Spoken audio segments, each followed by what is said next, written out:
you've had problems over the last 10 years with movies being like overly meta or with just really on the nose activist brained dialogue that takes away from the actual immersive experience you're supposed to find yourself in, well, the people that made this movie think you're wrong. And as penance for being wrong, you're going to need to sit through this 2-hour slog, which is basically a repurposing of Frankenstein as a PSA for rape. Are you guys going to see The Bride? Or maybe you saw it already and you just want to commiserate with somebody about how awful your experience was. Whatever the case, I'm here to break it down for you. Now, I saw this movie over the weekend. My wife and I went to visit my mom in beautiful Lake Havasu City, Arizona, and it was great. Our son Teddy got to spend some time with grandma. So it was like the first day date me and my wife got in what felt like 19 years, which is a long fucking time considering my son's 2 years old. And we went to the finest theater in Havasu. In truth, it's probably the average theater in Havasu. Ghetto does not describe this place. They actually print off with printer paper the names in bold black print of the movies and use scotch tape that you can see to pin it up above the theater to denote which time and which movie you are going to see. It's a jarring experience. It feels like Tijuana has more modern movie theaters than this, and I don't think it should impact my review of the movie, but I feel like it's going to. Now, I've been told that I'm kind of a negative person, so I'm trying to work on that. So let's start off with a couple of positive things I could say about this movie. For one, Jessie Buckley, everybody's talking about her performance. Yes, it was great. She's very manic, kind of Harley Quinn all over the place, but she does it very well, bouncing back and forth between these different personas in her head. In addition to that, stylistically, it's great. As much shit as I'm about to give Maggie Gyllenhaal, I gotta give like a little credit for swinging for the fences, and I think she's a competent enough director. It looks good, but man, did she take this premise that should have been gold and just drive it into the fucking ground. Positive. I'm trying to be positive. I'm going to be really hard on this movie because it did the one thing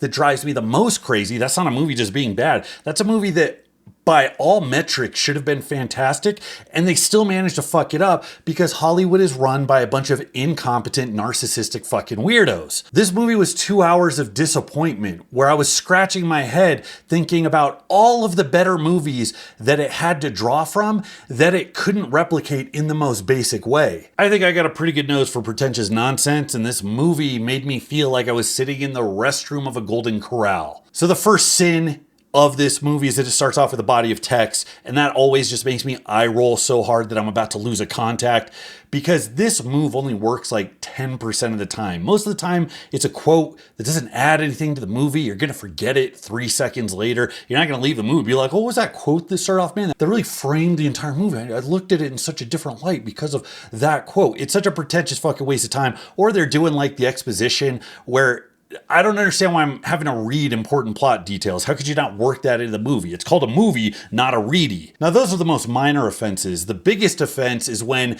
they throw something out that they think is clever. And this thing read something like, at some point in time, Mary Shelley wrote Frankenstein on a dare. The only reason I remember that is because it was like confusing. It presented like it did something, and even right now as I'm talking about it, I don't know what exactly it did. Then it cuts to pretentious bullshit number 2, which is literally the second scene of the movie, and that is a black and white monologue by what is supposed to be Mary Shelley, who is being played by Jessie Buckley, and she's talking in an obnoxious, over-the-top Victorian English type of tone, using the type of elaborate, wordy language that you would think a Victorian writer would be using. All I got out of it was, the patriarchy wouldn't let me tell the story I wanted to write. So the people that made this movie are already resurrecting Mary Shelley in order to co-sign on their bullshit feminist vision under the guise that literary classic that we all know and love that has been adapted a million times and influenced popular culture, that's not what she wanted to do. She wanted to give it to the man. Even if the mechanic wasn't so cringeworthy, it's still such a tacky thing to do. And then I remember she's talking about like the story she's about to tell. She's like, will it be a ghost story, a horror story, or even worse yet? And I'm just like, I put my head down. I'm like, don't say it. Don't fucking say it. A love story. We're like a minute and a half in, and I'm like, this movie is starting off with the thing that non-creative people think is creative. So now I'm interested. How are they going to use this Mary Shelley mechanic in the movie? Well, it starts out with the main character played by Jessie Buckley, who best we could tell is a lady of the night, and she's at a table, this popular establishment in what looks like 1930s Chicago. The women look drunk and the guys look like slobs, so it looked like the guys obviously must have paid for them, and you don't really know if these are cops or if these are like made men in the mob or maybe both. The fat guy's being kind of a gross slob. She's like reciprocating, being kind of gross and sexual with him. She ends up like climbing on him and like eating an oyster, and the oyster causes her to puke, and that somehow catalyzes her becoming possessed by the ghost of Mary Shelley. So that's what we're doing. We're not just retelling it. We're absolutely mutilating the integrity of the story as a standalone thing by doing this hacky meta bullshit. This is no different than when they did like the Garfield shit where he was playing a cat that played the role of Garfield and then somehow ended up in the real world. I don't want the universe of the story I'm watching to include the characters that made that universe in the actual real world. It's not clever. It's not fun. It teaches you to not take the material seriously. It is a symbol that, hey, the integrity of the world doesn't matter, so we're gonna have carte blanche to throw a bunch of bullshit at you, and you know, you're just gonna enjoy it because it's meta. Aren't we so clever? Now, this is where Jessie Buckley's performance gets good and gets interesting, and I almost gave them a pass because she snaps back and forth from like Chicago prostitute to like Mary Shelley with the vocabulary and the attitude, and she goes back and forth while she's acting drunk or inebriated or psychotic or whatever it is. That was fun to watch, and I thought the mechanic of having her snapping between these personalities was really interesting. But what I don't understand, you're literally making a movie about these people that are brought back from the dead and assembled from different body parts. If you wanted to see how she would do with multiple personalities, wouldn't you just like take the fact that she was made of a bunch of different people? I don't know, that just seems like a less obvious plot contrivance than you're going to be possessed by the ghost of Mary Shelley for some reason. So she ends up getting sassy to the mob dudes and she ends up predictably dying. Then you cut to Christian Bale, who's our Frankenstein. He's in Chicago 100 years after his creation, now deciding he's dying from loneliness and he needs to seek out a partner. So now he finds this doctor that was following up on Victor Frankenstein's work and is apparently capable of doing the same shit. And of course, Frankenstein assumes it's a male doctor that he's looking for, to which Annette Bening's character says, "I am actually the doctor." Do you see Frankenstein just get owned? There's something so hilariously tone deaf about the writers having a scene where literal Frankenstein's monster gets chastised by a successful female doctor. Totally, the real victim here isn't the monster comprised of dead bodies. The person who's literally dying of loneliness because he's so grotesque and his origins are so horrifying. Indeed, the real victim here will be the ladies. So we're about 3 scenes into the movie. We have the Mary Shelley monologue, we have the main character of Ida at the bar getting possessed and then getting offed, and then we have Frankenstein talking to the doctor, trying to get himself a partner. And so far we have 3 different vibes. We have the kind of haunting introduction of ghostly Mary Shelley talking in this cryptic way. We have the scene in the diner, which is kind of a more authentic, serious, and kind of grimy period piece that felt like it was suited for like a serious like 90s, early 2000s era mob movie. But then you get Christian Bale talking to the doctor and there's an air of levity. It felt very young Frankenstein, like it wanted to flirt a little more with like the absurdness, or it wasn't taking itself seriously. I don't know if that's just the vibe Annette Bening gives off, but she starts like calling him Frank as shorthand for Frankenstein. They got the body. Of course, it happened to be the body of Ida, who was possessed earlier by Mary Shelley. What a coincidence. All right, so what do you do if you are a newly animated, undead Frankenstein's monster that has a bunch of black ink stained all over your body for some reason that was part of the process, and you're being escorted around by a guy who has his face stitched together from other dead body parts, who literally inspires horror in everybody who sees him? Well, of course, you're going to go to a dance club. Not just any dance club, it's going to be a relatively modern 21st century dance club with like modern house or techno music playing and a lot of pride stuff going on. So I've suspended disbelief of Mary Shelley's ghost. I've suspended disbelief of the entire Frankensteining process. I've suspended disbelief that the revived 1930s prostitute immediately goes to a 21st century gay bar to get freaky. And I got to the first thing that I just couldn't suspend disbelief for. So wherever there's men, they're going to be just trying to get Miss Frankenstein's goodies. That's just the people in 1930s. They just saw undead chicks with like shit all over their face and they were like, I got to get in that even if it's illegal and socially frowned upon. So apparently in and around really vibrant, colorful gay bars are regular ass straight hoodlums that are waiting to get rapey. And apparently they like to target women that are walking around with guys that are 6'1". So a couple guys are following them out of the club. They're starting to get handsy and talking shit, and they're pushing Frank and you know, making it real believable. And then of course they take it too far to where Frank loses his shit and just starts smashing skulls. Now, right as this unfolds in this dark tunnel with these two hoodlums that he just essentially murdered, of course there's like a random paparazzi around carrying one of those like gigantic cameras. So as soon as they start running away, the flashes go off and it covers their faces in amazing detail. Now this basically kicks off like the meat of the movie as far as a plot is concerned, because they're on the run, and this is where you're going to get the overtones of Bonnie and Clyde, natural born killers. You have these two ostracized outcasts that are running from a society that just won't accept them. Then they introduce two of the most useless characters in the most useless B story that has ever existed in an entire fucking movie, and that's Peter Sarsgaard, no relationship to the Skarsgårds, as a kind of unserious detective who's there for some reason with his dolled up secretary, played by Penelope Cruz. Now they are essentially there looking over the mayhem that the Frankensteins are leaving in their wake, trying to track them down. Again, making the Frankensteining process the least surprising or improbable thing about this movie. Penelope Cruz is, for some reason, a master detective and can't really do any better than just being a simple secretary. So knowing her worth, Peter Sarsgaard decides to drag her along, have her contribute to all of the cases because she's such a beautiful mind. But unfortunately, he's got to keep her vital role in these cases under wraps because she's a woman. But of course, the theme here is going to be the women who are actually superheroes being kept down by the inferior men who are somehow able to keep them down despite them being literal superheroes. So here's the layers of storytelling. You have the B plot, which is the detectives, which you've already decided nobody cares about. And then we have what should be the A plot, which got relegated to the C plot.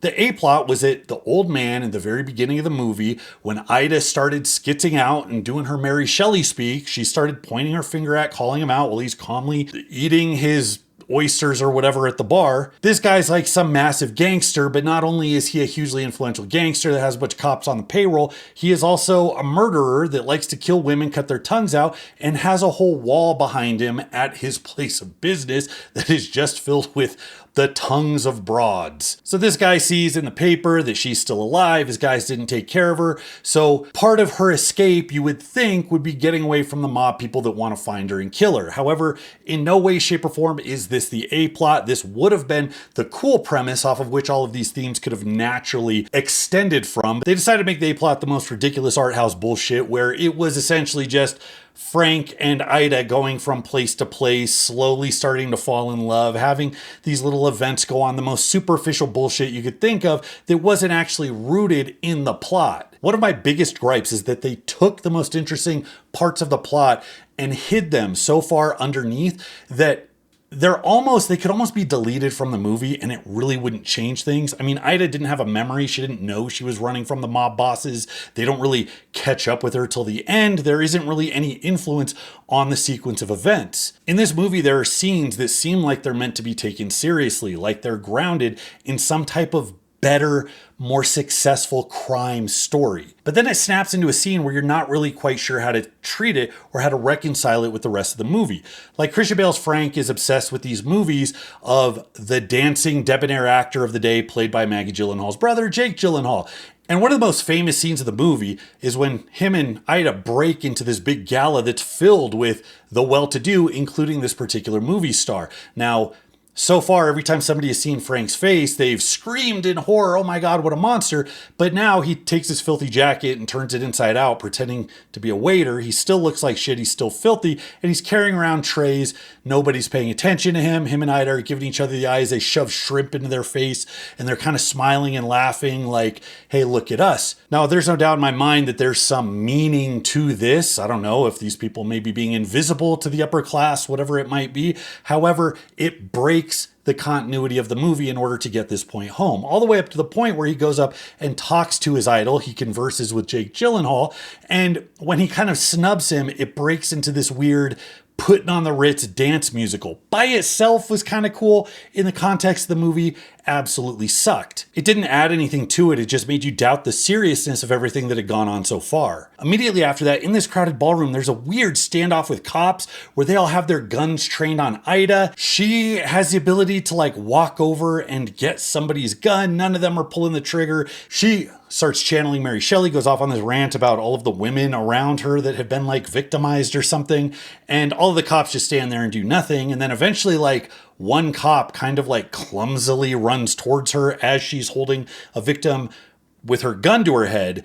And then she turns and executes the cop, and then they leave. So of course, later on in the movie, when the cuck detective would start going over that sequence of events, he would come to the conclusion that she was obviously justified in executing that cop. There will be multiple shootouts that make absolutely no sense. Ida, who has a Forrest Gump style brace on her leg, who can't really walk fast, manages to hobble away from the police who are shooting at her just multiple times, including the very end when, spoiler alert, the cops take Frank out at a drive-in movie theater, and while being surrounded by police officers, she's able to drag him back up into like whatever Model A they were driving, get in the passenger seat, hit the gas, and get away. These seem almost purposefully ridiculous, but you don't know because the film oscillates back and forth so quickly between somewhat serious emotional moments and completely absurd disjointed nonsense. So what else happens? So for some reason, we're supposed to expect that a dirty hooker with a bunch of shit on her face, waving a gun around at people at a rich gala, speaking nonsense in the voice of long deceased Mary Shelley, is somehow a model for other people to follow. So there's a scene where women start painting the shit on their face, dressing up, going out, and killing people. Now, they make absolutely no mention whatsoever of what her message was that was inspiring, who these women are targeting, what they're pushing back against. I guess it's enough at this point to just say, bitches be mad, and they're going out and taking vengeance. They did the whole corny thing with like the spinning newspaper reel, and it showed the women dressing up with their guns, going out. Like, I'm sorry. They look like a lot of things, like menaces to society wasn't on the list. But they had this tagline of brain attack, which was like the dumbest fucking thing I've ever seen. I would love to be a fly on the wall in the writer's room when they scribbled that shit down and said, chef's kiss. And that's one of the biggest problems with movies like this. When we point out the corny on-the-nose activism, the biggest problem is that it's never grounded in anything substantive. The activism is enough at this point to be a self-sustaining entity. It lives for itself. Obviously, you're going to be an activist, and you're going to be an activist for this. So they forget little things like tying the activism to like key events that actually influence the characters' lives, or anything that might actually allow you to draw a parallel from that life to the life you live now. There's nothing about Ida that screams icon. She was a prostitute, a rather filthy one by the looks of it at the beginning of the movie. She's resuscitated. She's now crazy, imbued with these two personalities going back and forth. Frank just wants her because he's full simp mode. 100 years of loneliness looking like a diced up cadaver is going to do that to a guy. And I didn't even get at the end of what attracted her to him, because she's a Frankenstein, but she's not chopped up. She's one cohesive corpse. Apparently other men find her plenty valuable. She's got options. Why is she hanging out with the simp? Especially as casually as she treated sex in the movie. The first time she tried to get it on with old Frank, it was because she was bored and she thought it would help him sleep better. If this happened anywhere near the real world, better believe that she'd be sending off Frank to go earn money for their trip to the next city while she was off blowing sailors in the bathroom. So I'm at a loss for what made her the feminist icon. I get the manic pixie, dream, zombie, Margot Robbie, Harley Quinn thing that she was doing that was fun to watch, but substantively her character, she just seemed like kind of a lowlife. Mention of the women that suffered, it didn't seem like any of the plot was oriented towards her actually getting retribution for them. It didn't seem like they were working towards some noble or selfless cause. They kind of paraded around, they danced, they fucked, they got into trouble, they inadvertently killed some people. But in a world with that many rapists in it, I mean, really, what are you supposed to do? They had the theme of saying over and over, I'd prefer not to. It was the women standing up. And that is a pretty good mechanism if you had a plot that showed friction, where somebody was routinely being expected to do things that were unreasonable or predatory or taking advantage, but that didn't have a whole lot to do with anything. Frank had her created for him, but then immediately proceeded to simp the fuck out. I mean, it's not like she was trying to break away from the control of her abusive captor. It's not like she was routinely expected to serve this great role that was contrary to who she was and what she wanted to be. She kind of floated through the movie, did whatever the fuck she wanted. So at the very end, when Frank proposes to her and she stands up and says, "I'd prefer not to," I'm imagining that there was some fridge in the audience that was clapping and, green eyeliner was running down her cheek as she was just shedding those crocodile tears. But it was one of the most unsatisfactory and kind of smug pieces of dialogue I think I've seen in a movie in a pretty long time. "Hey, I've taken you across the country. I've killed men for you. I've made sure you're protected and provided for and basically bowed to every whim. We're both undead monsters and I don't know who's really going to want to get with you. So, hey, would you do me the honor? I'd prefer not to." You go, girl. After Frank gets iced at this outdoor movie theater, she manages to get back to the doctor's place with Frank to try to get her to revive him. And there's this ridiculous shoot off where 100 cops bust in. I mean, the amount of bullets that entered into them was not moving or horrifying. It was comedic. If you just put that on a loop, if you have a 5-minute scene of somebody getting shot by bullets, it's like when you let the gag run too long to where it stops being funny, but then if you let it keep going, it starts being funny again. That's kind of what that scene was like. It was like Peter Griffin scraping his leg, just going, for a full 90 seconds. Now, in case you had trouble deciphering the really nuanced themes of the movie, it is in fact that women are amazing and that men are generally terrible. So of course, Peter Sarsgaard's detective ends up admitting at some point that he knew Ida from before. She was an informant. So he confesses to Penelope Cruz, "I'm just another crooked cop. I don't deserve to have this job. I'm resigning tomorrow, contingent on me being able to pick my replacement. And it's you." And he hands his secretary his badge because apparently that's how the transfer of power occurred in police stations in the 1930s. So we're in a world where the world's most brilliant detective has to masquerade as a secretary because she can't get a job as a police officer. But apparently making her a police officer is literally as easy as a detective just handing her his badge and saying, "Tag, you're fucking it." So with no training, no transition, didn't even look like any paperwork got done, she just takes the badge and barges in after the shootout at the doctor's place, giving orders to everybody there. And the chief or whoever is there, he's like, "Who am I taking orders from?" And she pulls out her badge. Like that's it. It's like Thanos' glove. There's no procedure, no process, no paperwork. It's like you get that sucker on. It's like, I got the power of the Infinity Stones. I was thinking of other movies like this that it reminded me of. You'll hear people talk about parallels to the Joker, parallels to Natural Born Killers, any story where there's an outcast couple on the road. I mean, I don't know. I'm sure if you go watch True Romance, you could probably find some parallels. But I was thinking of period pieces that just really hit you in the gut, that stay with you just long after. You could think of The Untouchables. You could think of Road to Perdition, which is one of Tom Hanks's best fucking movies that nobody ever really talks about anymore.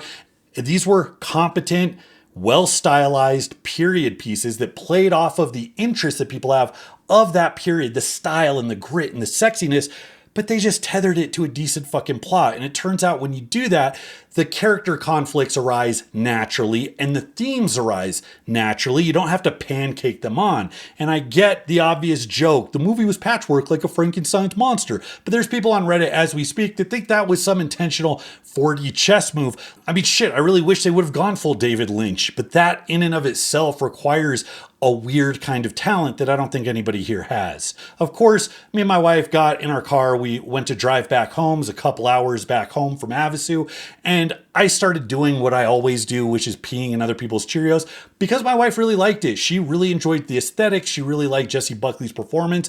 And there were some scenes, some one-liners that were really powerful, and the overall aesthetic carried it for her. So my brain goes, well, no, that's wrong. I have to let you know why you're wrong. And unfortunately, my poor wife got an earful of this. But eventually I come around and I'm like, you know what? That's not fair. Let's have a conversation. Let's go back and forth and figure out what worked, what didn't. And we came to a pretty good agreement about the things that needed to be changed. And then we kind of wrote out like, hey, how would we have done it differently? Personally, I would have had the mob boss plot be the entire thing. She would have known that's who she's running from. So there's actual tension throughout the movie. And I would have had Frank in proximity to the mob beforehand, being kind of a creepy stalker before Ida's untimely demise. It would have made sense then why Frank picked her, had her rejuvenated, and then it would have added more tension as he was lying to her through the entire movie about her origins and the fact of them knowing each other. If I wanted to emphasize concepts surrounding identity, I would have had events occur that put her in a situation where she would have to make decisions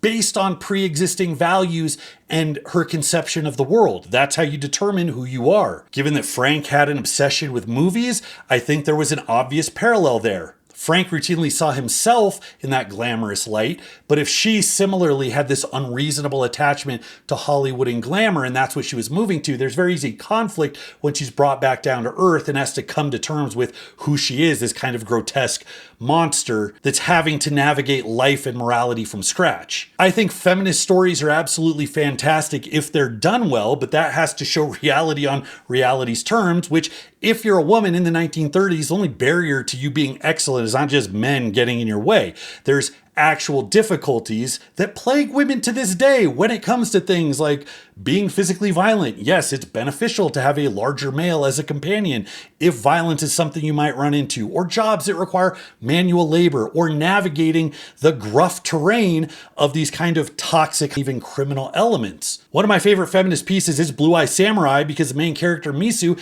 gets absolutely fucked up during that thing. And to see her persevere through that and still earn it on the back end is hugely satisfying, and it makes you buy into what's being done. It's not just a bid for bullshit clapter from people that are already bought into your ideology. If you believe that the patriarchy is a problem today, then the problems that are created are probably a bit more mundane. They're probably a little more kind of everyday run-of-the-mill than getting raped by a cop in the middle of the woods. Take those dynamics that people actually have to deal with, that are problematic, that are controversial, have those ingrained in the plot, and you would have something that people would be talking about for centuries. But instead of that, you brought Mary Shelley back from the dead to have her preempt your shitty movie with a posthumous affirmation of all of the messaging that was about to happen. This thing sucks on so many levels, it's not even funny. So anyways, let me know what you think. Hopefully this helped you get through the traumatic process of being exposed to this Hollywood drivel. Let me know what you thought about it. Let me know how you would have changed the movie. Until next time, this is Bromley. I'll see you.